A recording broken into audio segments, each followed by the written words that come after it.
Look how shiny that is. Oh, I love new parts. I'm gonna just do a bunch more work to make the truck more drivable today, along with I'm gonna be installing a few new parts. This happened to be that the cat swap needed a handful of parts, and I'm very fortunate that today's sponsor is Friday Parts, which is a parts supplier that stocks all kinds of parts for cats, international, all sorts of trucks and engines. This is a fuel filter base and priming pump for the Cat 3208. See, I've needed these parts ever since I actually picked up the engine. Here, perfect match. You can actually see that the fuel filter housing I had on there, I broke the ears off when I dropped the engine. So I'll be mounting this guy there. And as you can see, it's completely identical from the factory parts.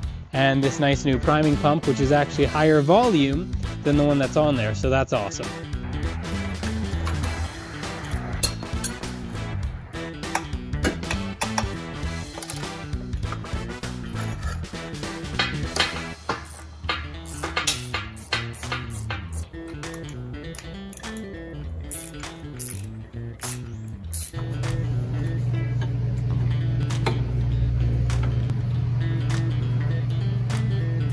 So glad I was able to replace this old fuel primer that was extremely leaky with this nice replacement and the new filter housing. Look how shiny that is. Oh, I love new parts. If you need any parts for your Cat, International, Duramax, Power Stroke, anything like that, check out FridayParts.com. They'll have everything you're looking for. Friday Parts, fix it once, fix it right.